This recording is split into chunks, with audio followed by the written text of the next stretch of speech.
Hola, ¿qué tal? Bienvenidos a todos a esta edición especial de Gio Te Explico sobre los premios Nobel que recientemente se han entregado y específicamente el día de hoy vamos a hablar sobre el Premio Nobel de Medicina de este año, el cual fue para Victor Ambers y Gary Ruvkun. Y es para mí un placer presentarles al doctor Luis Marat Álvarez Salas. Él fue mi asesor del doctorado y en lo particular pues es un gran amigo.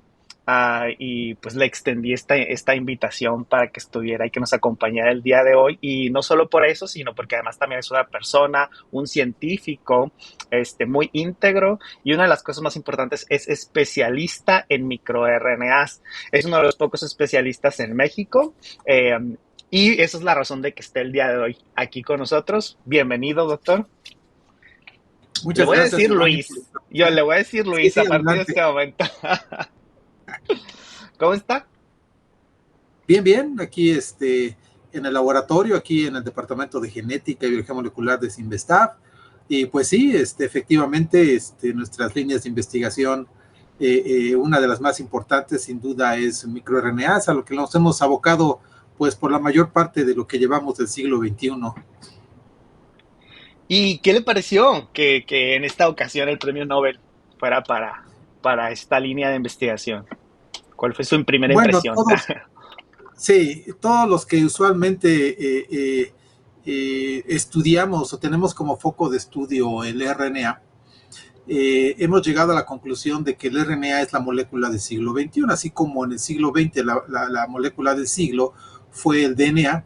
El RNA en el siglo XXI ha venido descubriéndose no solamente como un intermediario informático, que fue el papel que se le asignó durante el siglo XX, sino como una molécula de alta importancia, no solamente en cuestiones informáticas, sino como en su actividad reguladora de muchos procesos dentro de la célula, procesos muy importantes como la división celular, como la diferenciación, como la muerte celular programada. Entonces, para mí fue realmente un gran gusto después de ver los premios Nobel de este siglo, que hay varios para RNA. Sí, y después de que el año pasado nosotros tuvimos el premio Nobel para este RNA modificado, este RNA mensajero que presenta estas modificaciones, estas metilaciones que permitieron el desarrollo de vacunas contra COVID en tiempo récord. Ahora finalmente se reconoce a los microRNAs como estas moléculas que permiten entender muchos de los procesos que simplemente con el estudio de las proteínas nunca pudimos entender. Entonces fue un gran gusto para mí que estos dos investigadores recibieran el premio Nobel y por supuesto que su modelo de estudio es el humilde gusanito Caenorhabditis elegans, vuelve nuevamente a impactarnos con su importancia para el entendimiento del funcionamiento de la célula. Sí, creo que también que se tardaron, ¿no? Se tardaron en darles el premio Nobel. Creo que ya era Sí, sí, esperado.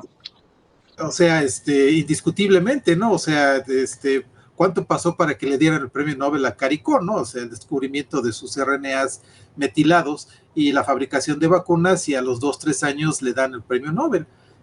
Lo mismo ocurrió con otras investigaciones como CRISPR-Cas, que en menos de 5 años se otorgan los premios Nobel.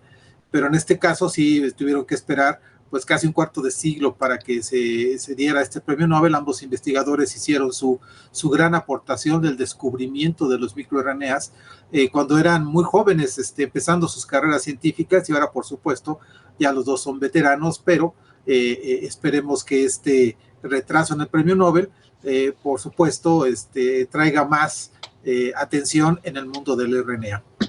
Seguramente. Oiga, Doc, y yo quiero primero que me dé su impresión sobre qué es esto sobre los premios Nobel, que son, a lo mejor por ahí hay alguna persona que no sepa si es importante, si no es importante, los científicos sueñan con ganarlo, es algo relevante en la carrera profesional de un científico.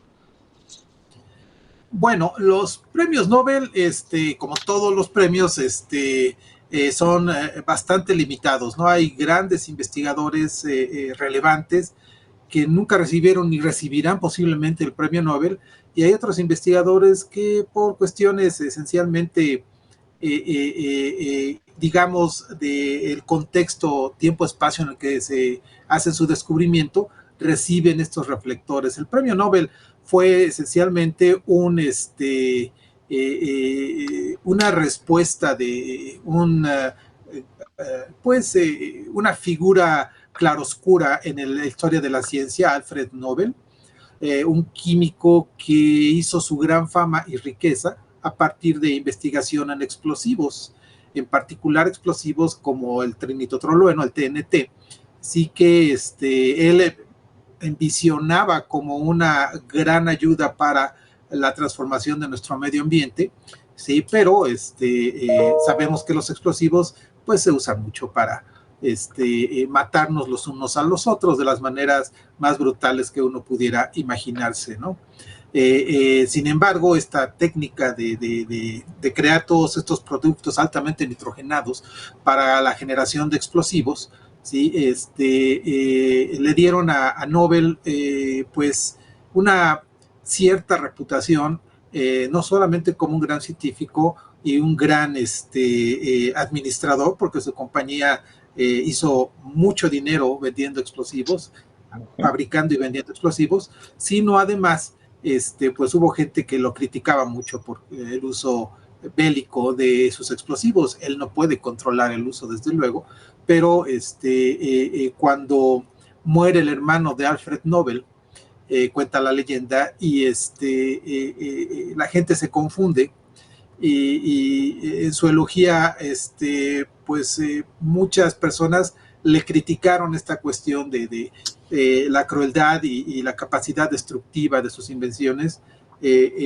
Nobel, al leer esas eulogías, pues quedó muy, muy impactado de esta fama que se le dio de crear armas, y decidió generar un fondo de esta tremenda riqueza, y este fondo lo llevó a reflejarse para otorgar premios para investigación, y esta investigación que fuera a favor de la humanidad, ¿no? Entonces, Nobel tenía un interés bastante alto en la investigación médica, y se alía con el Instituto Karolinska. Alfred Nobel era sueco, y el Instituto Karolinska es una de las, o si no es que la universidad más importante de Suecia, y se contactó con un fisiólogo sueco llamado Jones Johansson, más o menos por ahí alrededor de 1890, y realizaron lo que se llama una especie de jurado, donde ellos iban a distribuir este premio Nobel, que es un premio pues bastante bueno, particularmente si lo ganan en forma individual, para otorgar estos premios en medicina, en química, literatura, premio Nobel de la Paz, etcétera. Son 5 premios Nobel los que se distribuyen, y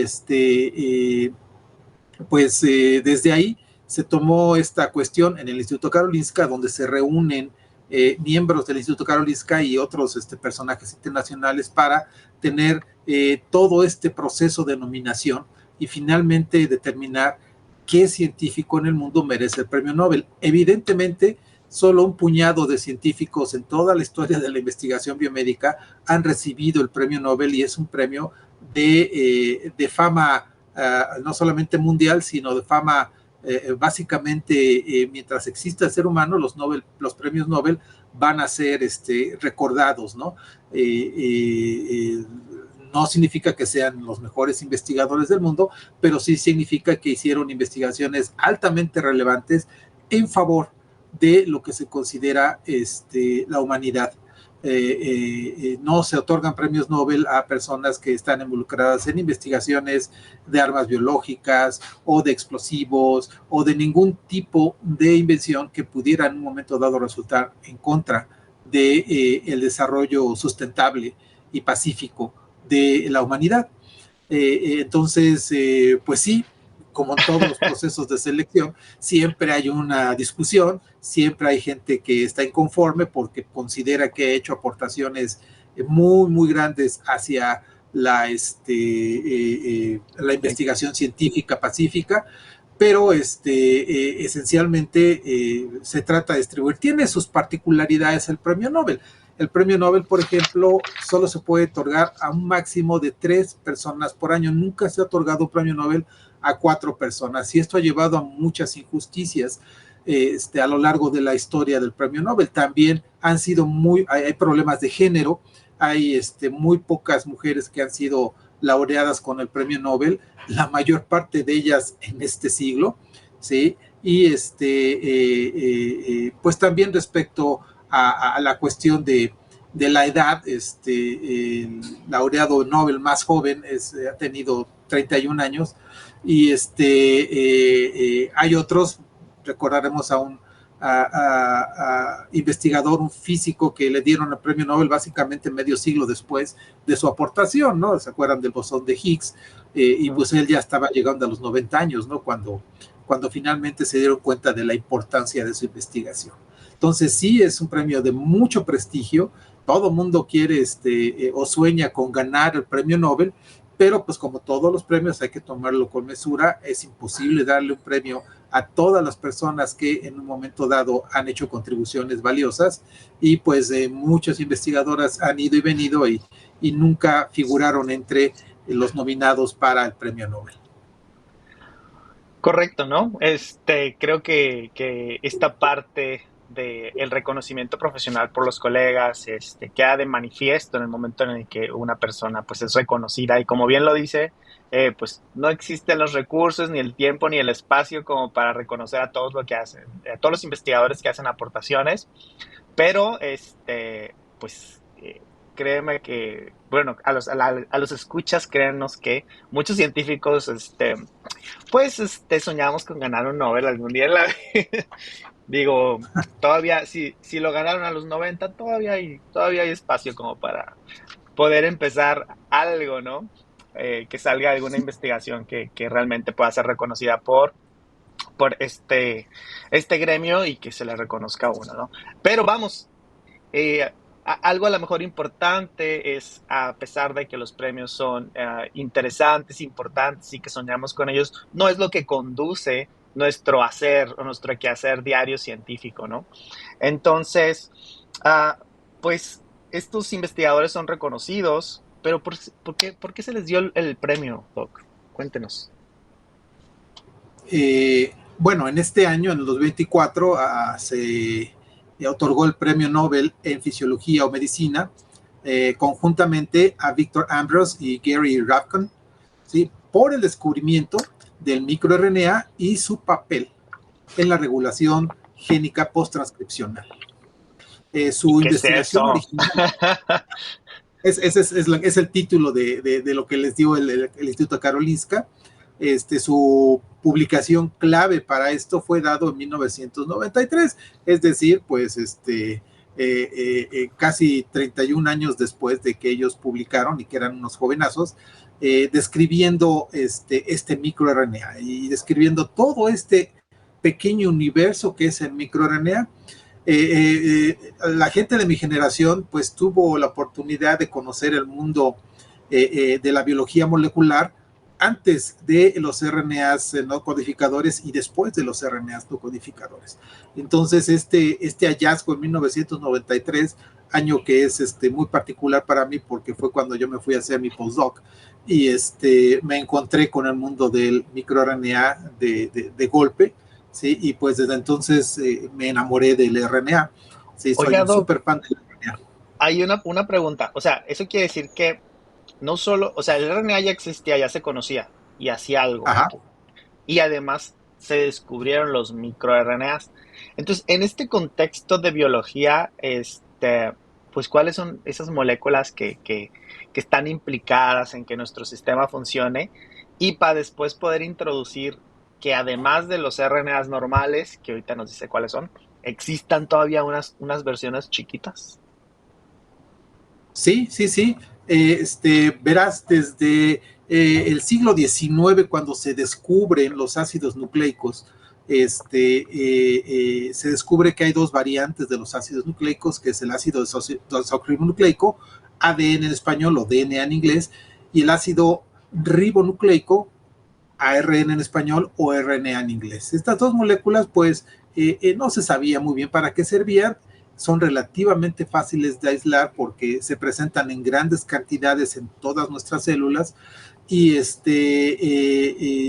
tienen características fisicoquímicas de un ácido de carga fuertemente negativa y son moléculas característicamente muy largas.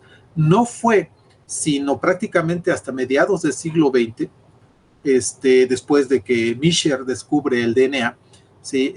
Que realmente se empieza a entender el papel funcional de los ácidos nucleicos, tanto desde el punto de vista experimental, por una serie de científicos, la mayor parte de ellos oscurecidos por la Segunda Guerra Mundial y que hacen el descubrimiento en que la información genética está en el ADN, ¿sí? Y posteriormente el conocido descubrimiento de Watson Crick, de la estructura del DNA, que no es nada más describir la estructura de la doble hélice, sino que además brindan una explicación funcional de cómo el DNA actúa dentro de nuestras células como una molécula que acarrea la información genética.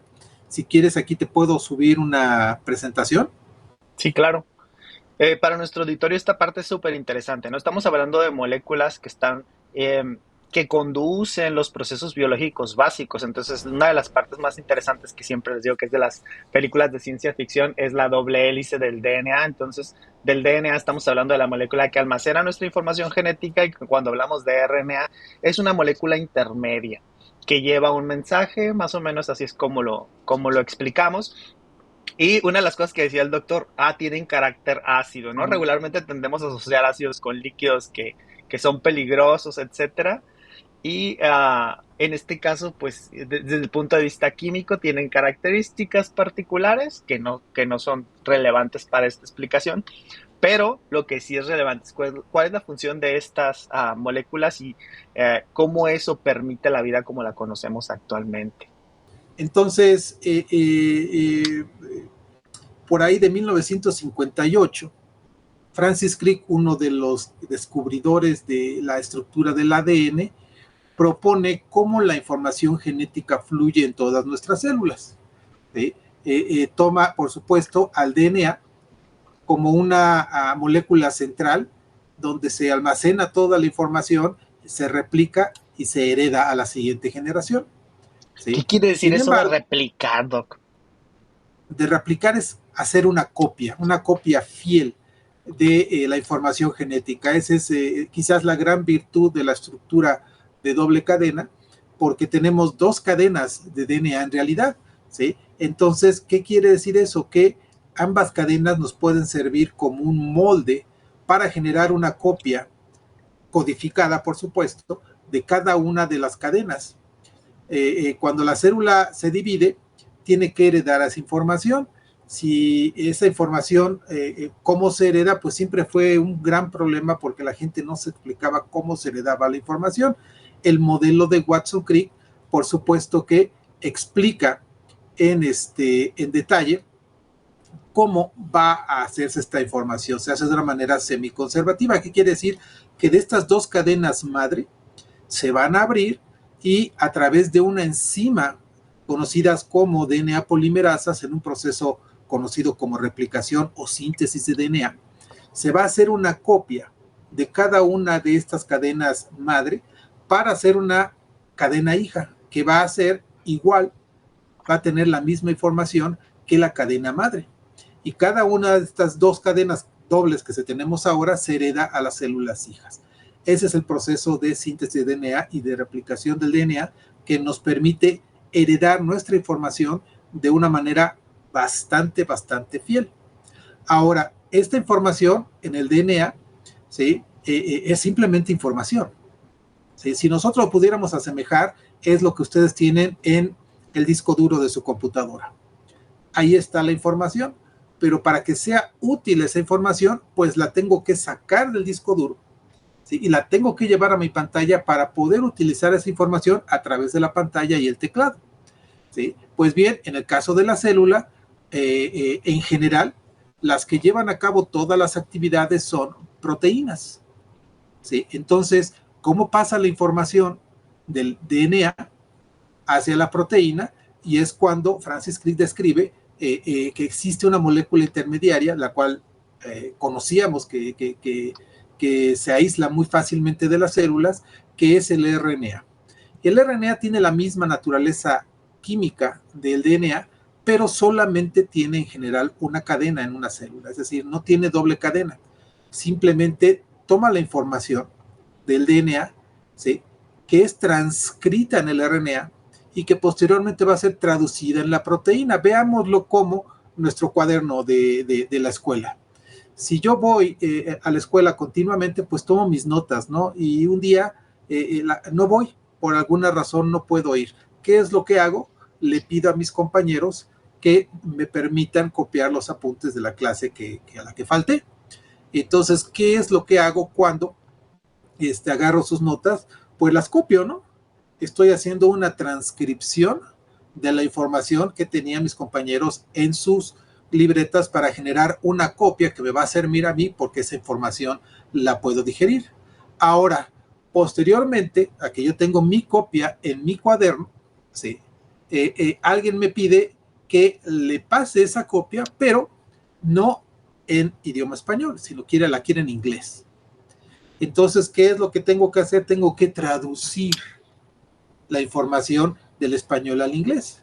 Entonces, estos dos procesos de transcripción y de traducción, aunque informáticamente guardan sentido, ¿sí?, uno es transcribir la información, copiarla en el RNA mensajero, y otro es pasar la información que está en un código de RNA a un código de proteínas, es decir, de nucleótidos, que son los constituyentes de los ácidos nucleicos, hacia aminoácidos, que son las proteínas, del español al inglés.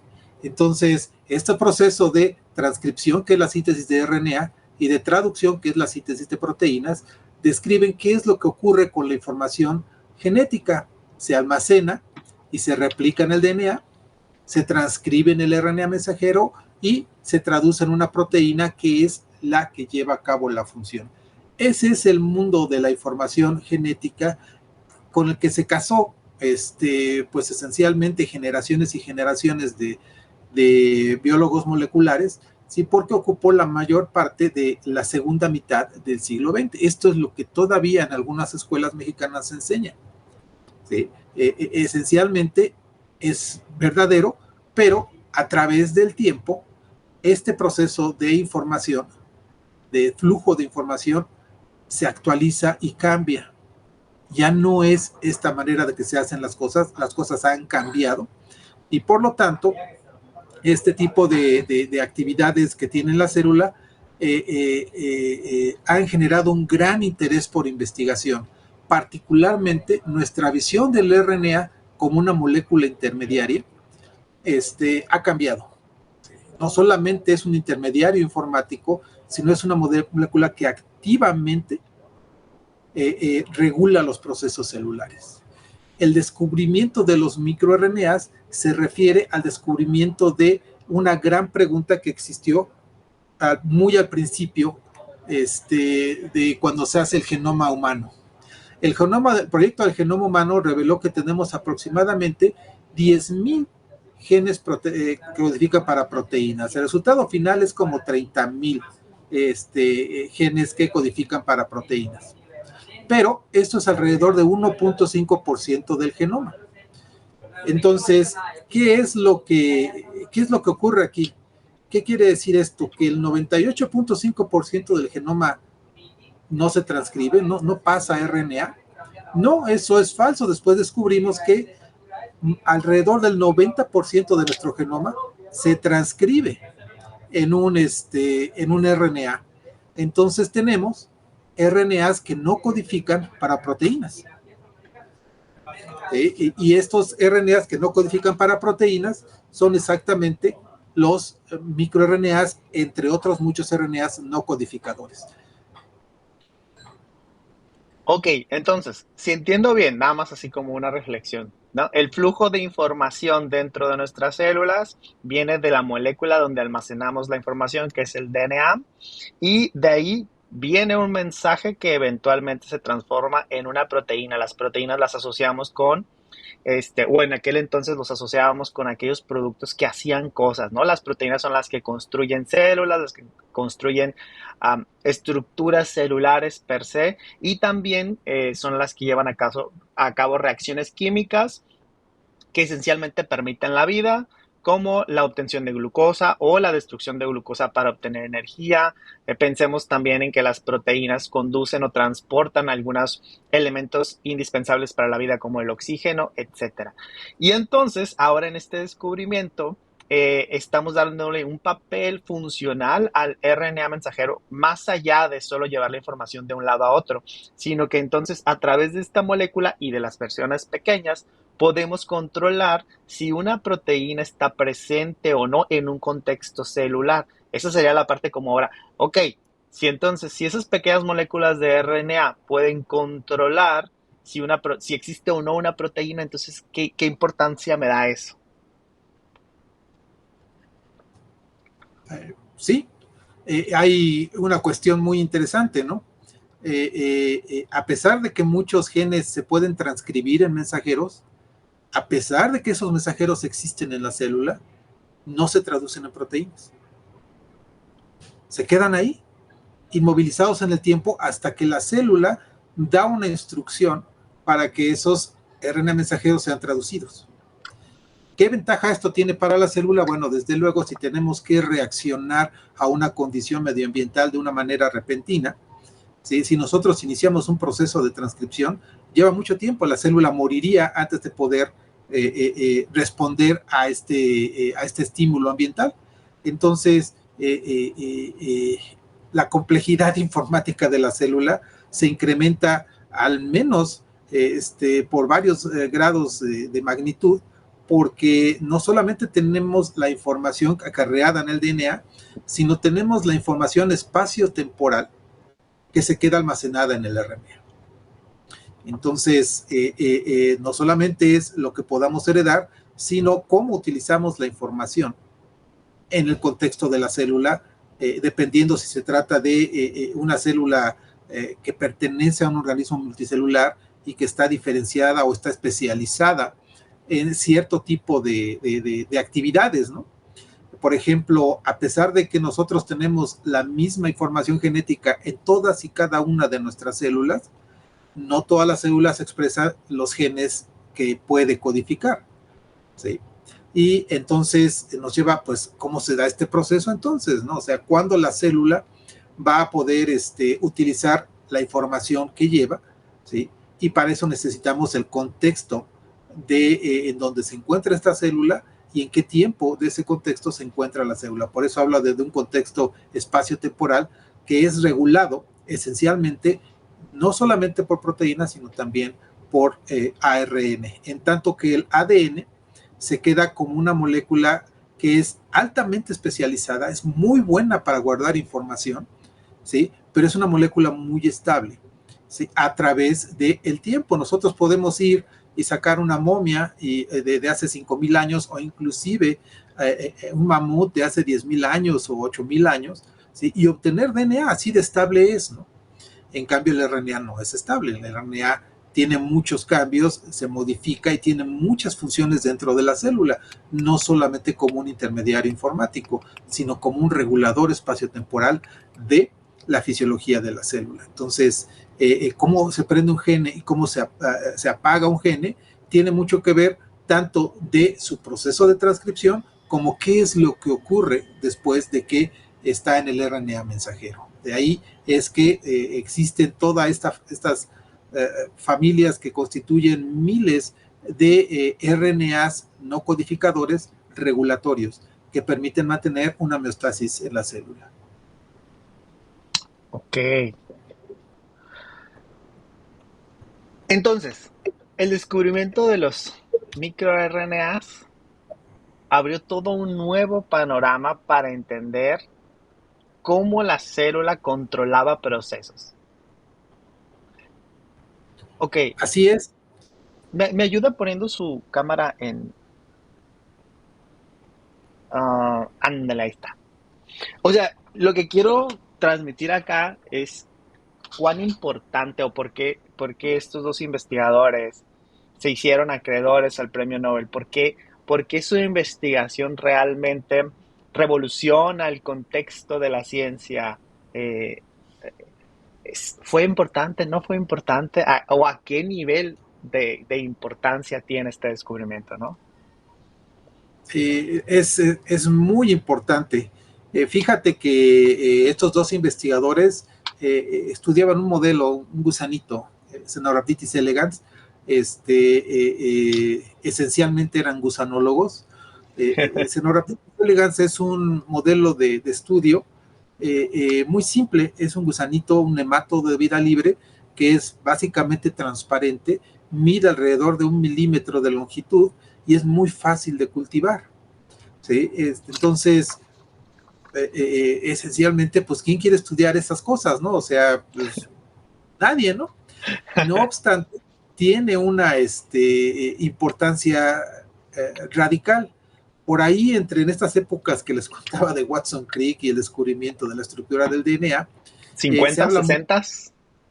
sí, en 1953, que es cuando se publican los artículos de Watson Crick y de Wilkins y Franklin, ¿no?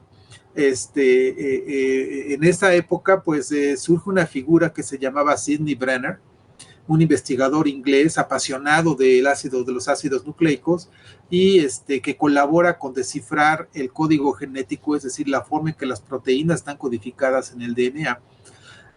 Y él propone el estudio de este fenómeno o estos fenómenos que ocurren en la célula a través de estudiar organismos que son relativamente más sencillos que el ser humano.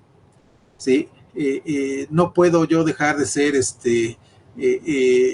un poco crítico de cómo se aprueban o cómo se apoya la investigación científica, no solamente en México, sino en todo el mundo, sobre la base en la importancia que puede tener relativa al ser humano.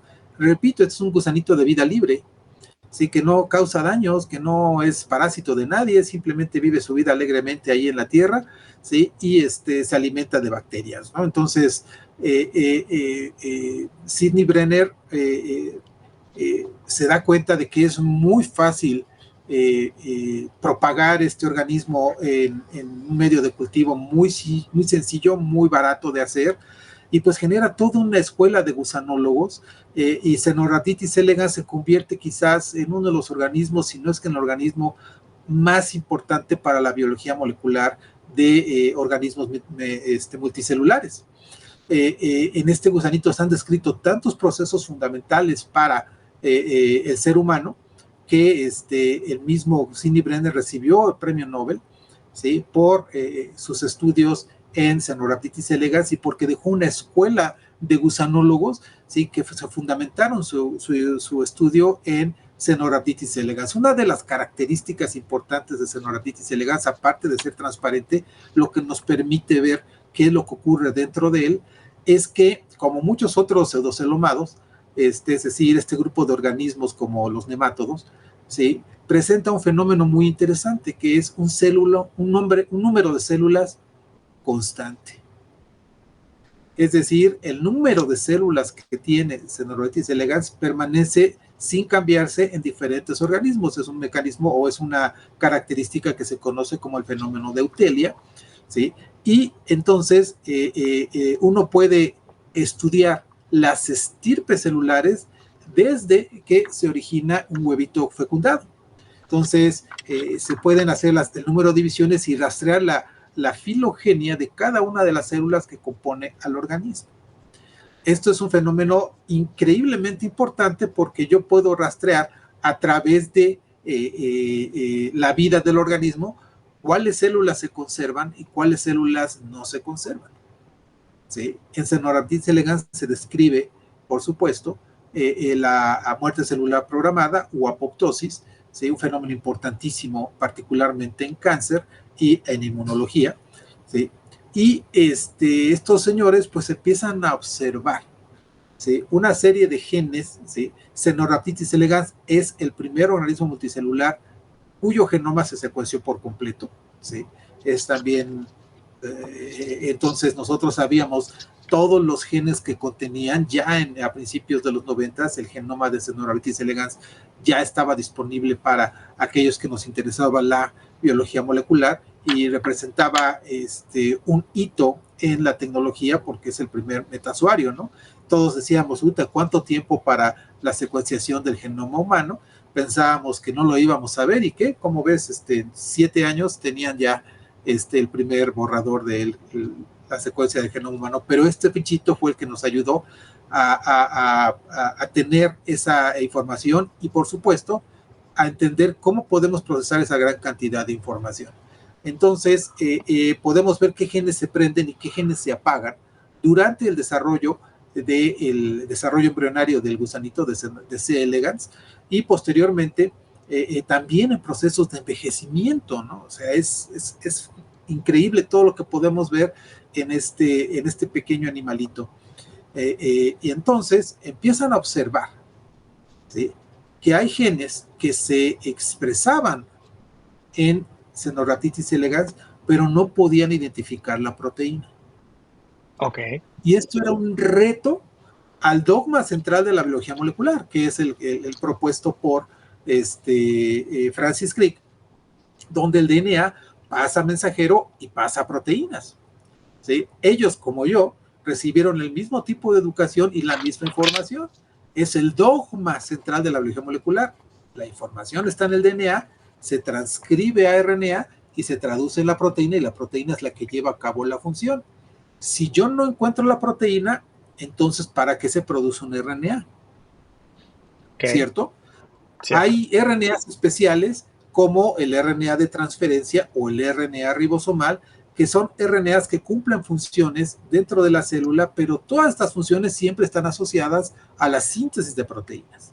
¿Sí? El RNA de transferencia que acarrea los aminoácidos al ribosoma y el RNA ribosomal que es el esqueleto y sitio activo del ribosoma. Entonces, estos RNAs que aparentemente apagan y prenden genes sin tener un producto proteico, llamaron mucho la atención, ¿sí? A ese primer gene, este primer microRNA que uno descubre o que estos señores descubren porque tenían sus grupos independientes y llegan al mismo hallazgo y publican al mismo tiempo, les llama la atención, ¿no? Este gene se conoce como gene letal, o lethal en inglés, y era parte de una ruta en que las células se mueren, ¿sí? Para poder tener un desarrollo normal en el gusanito. Si tú lo mutas, entonces el organismo muere. Entonces, estos genes letal, ¿sí?, el número 7, letal 7, tiene esta característica de que no tiene una proteína, pero influye a otro gene, ¿sí? Es decir, cuando está prendido letal 7, el otro gene, Lin14, no se expresa. Es decir, hay una relación o una correlación de expresión en donde cuando la expresión de uno afecta la expresión del otro. Entonces, el LED7 es un microRNA. Así es. Sí, y cuando decimos expresión, queremos decir que a partir del DNA se produce ese microRNA y también tenemos, por otro lado, un gen para Lin14 y ahí estamos hablando de que se produce una proteína. Entonces estamos hablando que se toma la información del DNA, se traduce a RNA mensajero, del RNA mensajero vamos a proteína y entonces los microRNAs están controlando que se produzca o no una proteína. En este caso, estamos viendo un circuito regulatorio. Exacto. Y en términos más sencillos, ¿qué sería un circuito regulatorio? Bueno, si tú tienes, por ejemplo, un foco, ¿sí? Un foco es alimentado eléctricamente, ¿no? Tiene sus cablecitos que van, ¿sí? Y hay un switch que prende y apaga el foco, ¿sí? Entonces, en un circuito regulatorio, ¿quién regula que se prenda o se apaga el foco? El interruptor. El que maneja el switch. Okay. El que maneja el switch. ¿no? Entonces, en una célula, si quién manejaba o quién se concebía que manejaba que se prendiera o se apagara un foco o proteína o gen, ¿sí? Era una proteína, era el que manejaba el switch. La proteína enciende un gene o la proteína apaga un gen. Okay. En este caso, lo que nos propone estos dos investigadores es que ya no es una proteína, es un RNA, ¿sí? El que prende y apaga el switch. Ese circuito que era tradicionalmente visto como una proteína, porque las proteínas se concebían como los reguladores maestros de la célula, ¿sí? Se pierde. Ese concepto de dogma central de la biología molecular tiene que ser modificado. Esa es la gran importancia de los microRNAs, porque ya no se sostiene experimentalmente. Hay muchos genes, ¿sí? Que, como te digo, se transcriben, pero no se traducen, ¿sí? ¿Sí? Y hay genes que, a pesar de no estar traducidos, sí sus productos tienen actividades dentro de la célula. Entonces, esto reta también a las proteínas como los reguladores maestros del metabolismo y la hemostasis celular. Entonces, esa es la gran importancia de este descubrimiento, sí, que se proponía esta situación y quizás lo más impactante es que nosotros sabemos que a través de la evolución, pues la naturaleza ha experimentado con muchos modelos de regulación, ¿no? De ciclos, de todos estos circuitos regulatorios y pues en parásitos, en bacterias, en arqueobacterias, en mamíferos, podemos encontrarnos con excepciones a el dogma de biología molecular, pero no dejan de ser eso, excepciones. Cuando se pone uno a buscar, ya no lo hicieron ellos, pero el resto de los investigadores que continuamos con los microRNAs, te pones a buscar al LED7. Te das cuenta que el LED7 se expresa se utiliza, que existe como gen, no solamente en Cenorhabditis elegans, sino por todos los metasuarios, es decir, los organismos multicelulares, hasta el ser humano inclusive. El ser humano tiene 12 variantes de letal 7. Okay. Entonces, es el hecho de que los genes se conserven y además se conserven esencialmente iguales, es decir, sin cambios, a través de la evolución, implica que su función es muy importante, ya que alteraciones mayores en ellos llevaría a la catástrofe en la célula y a su muerte. No podría heredar su información, por lo tanto sería un camino cerrado evolutivo, ¿no? No los veríamos en nuestro genoma. Y el hecho de que estén y que estén diversificados en el ser humano, quiere decir que son muy importantes. Entonces, este proceso de microRNAs se siguió estudiando y a la fecha se han reportado cientos, si no es que miles de microRNAs, cada uno encargado de diferentes tipos de genes o familias de genes que expresan proteínas. En pocas palabras, los microRNAs son reguladores maestros de la expresión de proteínas. ¿Sí? Esa es la conclusión final de todo este estudio que inicia con el descubrimiento del LED7 en el gusanito C. elegans. Creo que esta última parte deja de manifiesto el por qué, ¿no? El por qué estos investigadores reciben el premio Nobel. Lo que ellos descubrieron, además de un circuito regulatorio, abre toda una nueva área de estudio que actualmente pues, se ha desarrollado mucho, ¿no? Eh, y aprovechando esta idea, me gustaría preguntarle, eh, ¿qué significa para las personas allá afuera los microRNAs? ¿En qué beneficia su vida? ¿Cuáles son los aportes? ¿Qué ha permeado hasta la sociedad de esta investigación? ¿O qué podríamos esperar en el corto mediano plazo? Bueno, si nosotros concebimos a los microRNAs como reguladores maestros de la expresión de proteínas, entonces podríamos quizás ver como algo obvio que una alteración en estos reguladores maestros resultaría en una catástrofe para las células. En términos de antropocéntricos, ¿sí? Donde podemos ver catástrofes génicas, ¿no? Catástrofes referidas a la expresión de genes en enfermedades, particularmente en cáncer.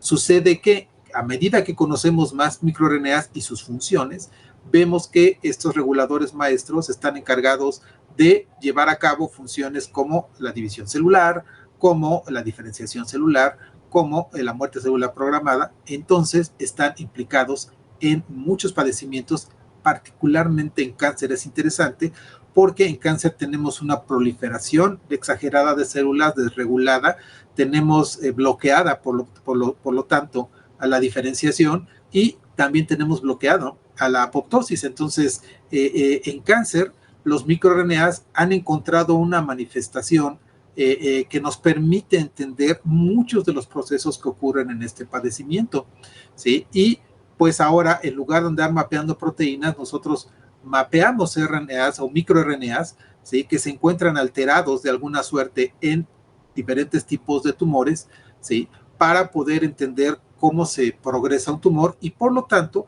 se han convertido en blancos terapéuticos, es decir, a donde las terapias del siglo XXI se empiezan a dirigir. No queremos silenciar a los mirnas que nos están haciendo ya daño, para que la célula o bien regrese a un estado normal o bien muera y no nos cause daño. Entonces, los microRNAs para el ciudadano común son importantes porque nos permiten entender primero por qué tiene un cáncer y segundo, qué genes podemos utilizar para darle un medicamento o una solución terapéutica a su problema de tumor. Muy bien, entonces, ¿y actualmente tenemos alguno en el mercado? No, ¿verdad? No que yo recuerde. Eh, Mercado, no. En protocolos clínicos, sí. Hay varios. Sí, que hay mirnas que promueven el cáncer y hay mirnas que inhiben el cáncer. Es decir, hay oncogenes, mirnas oncogénicos, y hay mirnas supresores de tumor. Entonces, ¿qué es lo que uno quiere? Uno quiere manipular la expresión de mirnas para que los mirnas supresores de tumor se expresen y la célula ya no se convierta en una amenaza. ¿Sí? Entonces hay maneras de hacerlo, hay maneras de manipularlo, se está experimentando en estas formas. Aún tenemos mucho que descubrir acerca de los microRNAs y eso complica el desarrollo de terapias efectivas. ¿Por qué? Porque los mirnas son complejos, son extremadamente complejos en su entendimiento. Sí, estas cuestiones de que quizás no es solamente el microRNA, sino los efectos de los microRNA es lo que a veces no entendemos completamente. Entonces, antes de llevar esto a el público en general, tenemos que entender a la perfección cuáles son los riesgos implicados en administrar un microRNA en un contexto de una célula tumoral. No se vaya a poner peor la cosa, ¿no? Entonces, están en ensayos clínicos, ¿sí? Hay muchos ensayos clínicos al respecto, ¿sí? Todavía no hay terapias basadas en microRNA, pero eso lo vamos a ver dentro de la próxima década o menos tiempo, ¿eh? O sea, eso está muy avanzado, particularmente con ciertos tipos de microRNAs. Ok, entonces, pues creo que queda bastante claro el cómo uh, este nuevo campo, este aporte que tuvieron estos dos investigadores que ahora reciben el premio Nobel, pues abrió todo un nuevo panorama y creo que realmente ahí es donde pues estos premios son bien merecidos, en donde realmente una investigación, alguien tuvo algo, se le ocurrió algo, un investigador pensó que algo diferente a lo que ya sabíamos estaba ocurriendo y entonces se embarca en una hipótesis que lo lleva a descubrir todo un nuevo proceso que no estaba contemplado y evidentemente eso se toma como un gran aporte a la humanidad y precisamente es lo que se le está reconociendo pues la semana pasada, ¿no? Que se les reconoció la semana pasada y creo que esta parte es bien importante. La ciencia es como es acumulativa, entonces con el tiempo vamos reforzando el hecho de que esta área es importante, genera nuevas vías por las cuales podemos descubrir procesos que antes ni siquiera teníamos idea que estaban pasando y eventualmente tienen la madurez como para que puedan terminar en un producto que impacte en la sociedad, que permee precisamente a que sea algo que la sociedad sí pueda utilizar de manera directa, ¿no? Digo, al fin y al cabo todos los científicos generan conocimiento, está ahí y eventualmente se puede cristalizar en algo, ¿no? Sí, de hecho, esto es una de las cuestiones que quizás pudiéramos poner como un ejemplo, no solamente para el público en general, sino también para un ejemplo para las instancias regulatorias de la ciencia en nuestro país, ¿no? Claro. Estos dos premios Nobel no estudian cáncer, no son oncólogos, no producen tecnología, estudiaban un gusanito de vida libre, ¿sí? Un proyecto que pues difícilmente sería apoyado, realmente no sería apoyado en un país como México, hay sus razones, pero la generación de conocimiento que esta gente hace abrió toda una enorme mina de conocimiento, ¿sí? Que eventualmente no solo nos ha permitido entender muchos procesos patológicos dentro del ser humano, ¿sí? Sino va a generar tecnología que nos permita curar muchas enfermedades. Si nos hubiéramos cerrado a que todo lo que tenemos que hacer tiene que tener una aplicación, jamás hubiéramos descrito los microRNAs porque nos hubiéramos quedado con el dogma central en su concepción inicial de 1958. Entonces, esto nos tiene que enseñar una lección que en ciencia se genera conocimiento, ¿sí? Y ese conocimiento generado se aplica. No es al revés. No se aplica el conocimiento y luego esperamos generar conocimiento. No, no, no. Esa es completamente una vía en la que tenemos que generar este conocimiento, ¿sí? ¿Y de dónde puede generar ese conocimiento? En cualquier lado. Lo que hace la diferencia es quién esté descubriendo estas cosas, quién esté generando este conocimiento, de dónde viene este conocimiento, y ya posteriormente viene toda una serie de información que vamos a poder manipular para encontrar una aplicación particular en salud, en biotecnología, en alimentos, etcétera, ¿no? Entonces, que esto nos enseñe, ¿sí? Que genere mella en estas actitudes que luego tenemos de que si tu descubrimiento no me genera 1,000,000,000 de pesos, no sirve, ¿no? No, Claro. ¿sí?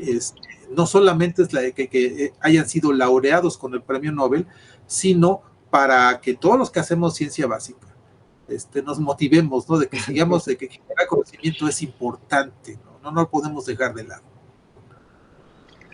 Creo que sí, eso es una muy, muy buena reflexión. Digo, también como lo comenta, para todo el órgano político y también para la población, ¿no? Muchas veces no entendemos, allá afuera, no sé, ah, no quiero decir valora, pero no quiero decir, a lo mejor no se entiende cómo funciona la ciencia, el por qué alguien pierde su tiempo, pierde 4, 6 años, 8 años de su vida, Toda su carrera. inves- investigando un pequeño gusano, ¿no? Entonces, ¿para qué? El por qué. Entonces, a lo mejor vemos como un desperdicio el conocimiento por conocer o el saber por saber, pero eventualmente pues llegan estos casos de éxito, casos fortuitos en donde alguien está investigando algo y descubre ah, toda una nueva línea de investigación para la humanidad, no solo para esa persona, sino para la humanidad y eventualmente muchos investigadores pues empiezan a verterse hacia ese punto y eventualmente pues puede permear algo que revolucione un antes y un después, ¿no? ¿Sí? Esto sería la concepción actual que tenemos de la información genética, ¿sí?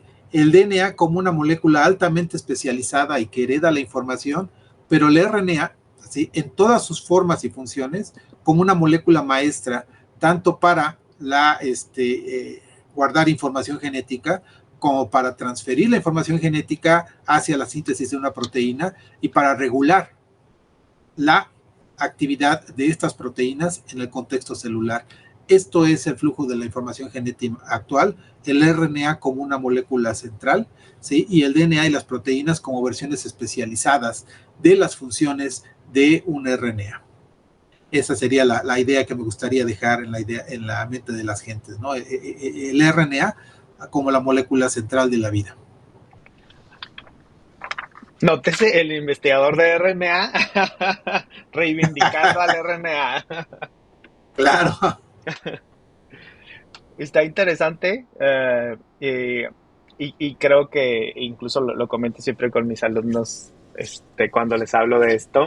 Eh, el cómo ahora el RNA pues toma este papel preponderante y nos muestra la diversidad de funciones y estructuralmente también, pues ni hablar, pero de funciones que ahora atañimos y sabemos que existen para el RNA, ¿no? Creo que, pues, en este caso para Victor Ambros y Gary Raycon, pues creo que es súper merecido, creo que se tardó eh, el comité en darlo. Um, pero definitivamente muy, muy, muy, muy bien merecido. Esperemos que pronto podamos ver este tipo de moléculas o estrategias terapéuticas. Y definitivamente se viene mucho para el RNA, ya lo vimos con las vacunas, entonces, qué bueno, muy bien merecido. Bueno, Sí, sí, Doc, sí, muy es, interesante. sí, solo me resta darle las gracias por estar acá, por compartirnos esta parte histórica de todo lo que es la ciencia de los microRNAs y RNAs en general, y también pues por su experiencia, ¿no? El contarnos de la primera mano siempre es más sabroso, entonces pues quiero agradecer pues que nos regalara este espacio. Pues muchas gracias a ti, Gio, por la invitación. Sabes que aquí siempre estamos en la mejor disposición de divulgar lo que hacemos, de divulgar información y utilizar lo poquito que sabemos para que el público en general sepa más de lo que hace un científico y particularmente los científicos más jóvenes y brillantes como los que están ahí entrevistándome, ¿no? El doctor Giovanni Palomino Vizcaíno, este, egresado de este laboratorio de maestría y doctorado. Gracias, gracias, Doc.